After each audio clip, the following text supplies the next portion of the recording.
السلام علیکم ورحمۃ اللہ وبرکاتہ۔ دوستو، ایک شخص سوال کرنے لگا، مفتی صاحب آج کل یہ ٹرینڈ بہت زیادہ چل رہا ہے کہ لڑکے اور لڑکیاں خود سے آپس میں نکاح کر لیتے ہیں۔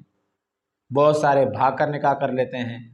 بہت سارے چھپ چھپا کر آپس میں نکاح کر لیتے ہیں اور والدین کو پتہ تک نہیں ہوتا۔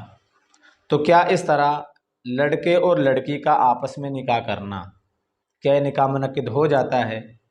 دوسری بات شخص نے یہ پوچھی تھی، کیا لڑکی کو نکاح کے معاملے کے اندر شریعت نے مکمل اختیارات دیے ہوئے ہیں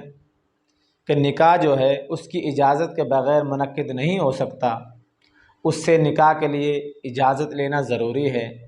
اس کے بارے میں وضاحت فرما دیں کہ کہاں تک عورت سے، لڑکی سے نکاح کی اجازت لی جائے گی۔ دوستو یاد رکھیں، شریعت مطہرہ صلی اللہ علیہ وسلم میں ایسا بھی نہیں ہے کہ شریعت مطہرہ صلی اللہ علیہ وسلم نے کل اختیارات لڑکی کو دے دیے ہوں، ایسا بھی نہیں ہے۔ اور ایسا بھی نہیں ہے کہ تمام اختیارات لڑکی سے سلب کر لیے ہوں، اس سے چھین لیے ہوں، جبکہ اسلامی گھرانوں کا،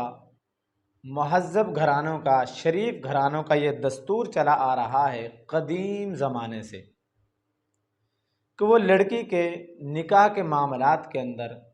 اس کے نکاح کے جتنے بھی معاملات ہوتے ہیں تمام کو اس کے والدین، اس کے جو سرپرست ہوتے ہیں، وہ تمام اس کے نکاح کے معاملات کو سر انجام دیتے ہیں۔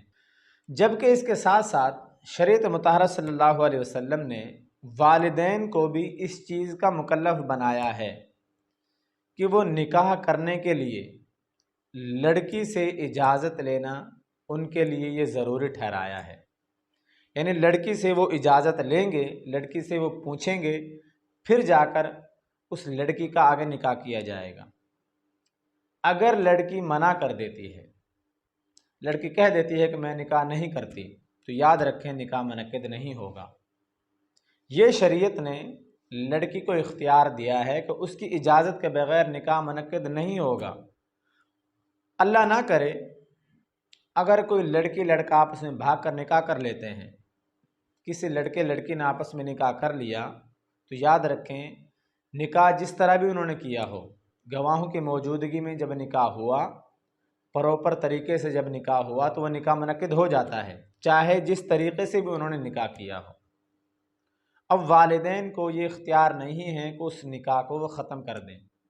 البتہ والدین کو شریعت نے یہ اختیار ضرور دیا ہے، اگر اس لڑکی نے نکاح اپنی برابری کے اندر نہیں کیا، یعنی کم تر لوگوں سے نکاح کیا ہے، کمی لوگوں سے نکاح کیا ہے، ایسی برادری کے اندر نکاح کیا ہے جو برادری بہت کم تر لوگوں کی سمجھی جاتی ہے، تو پھر ایسی صورت کے اندر والدین جو ہے وہ عدالت کے ذریعے،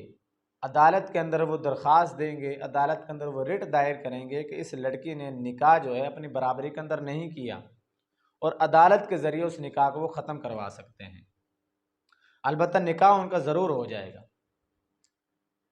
اور اگر لڑکے کی بات کی جائے، لڑکے کے لیے بھی شریعت کا یہی حکم ہے کہ لڑکا نکاح کرنا چاہتا ہے اپنی مرضی سے، تو والدین سے اجازت لینا، والدین کی رضامندی اس میں شامل حال ہونا، یہ انتہائی ضروری ہے۔ اگر اللہ نہ کرے کسی لڑکے نے بھاگ کر کسی لڑکی سے نکاح کر لیا، نکاح وہ بھی ہو جاتا ہے، نکاح منعقد ہو جاتا ہے، والدین اس نکاح کو ختم نہیں کر سکتے۔ لیکن ایسے لڑکی اور لڑکوں کو سوچنا چاہیے جن والدین نے آپ کو ایک وجود دیا، اچھی تعلیم دی، آپ کو اچھی تربیت دی، وہ آپ کے مستقبل کے بارے میں بہتر نہ سوچیں، ایسا نہیں ہو سکتا۔ نکاح کے معاملے کے اندر والدین سے زیادہ آپ کے لیے، آپ سے بھی زیادہ بہتر اور کوئی نہیں سوچ سکتا۔ اس لیے اپنے والدین کی قدر کریں، جس جگہ پر وہ آپ کو حکم دیں اس جگہ پر اپنے آپ کو حاضر کر دیں۔ والدین نے جس جگہ کا حکم دیا ہے شادی کرنے کا، وہاں پر شادی کریں، لڑکی ہو چاہے لڑکا ہو، اور جہاں سے وہ منع کر رہے ہیں ضرور اس کے اندر حکمت ہوگی، اس سے منع ہو جائیں۔ اللہ رب العزت عمل کی توفیق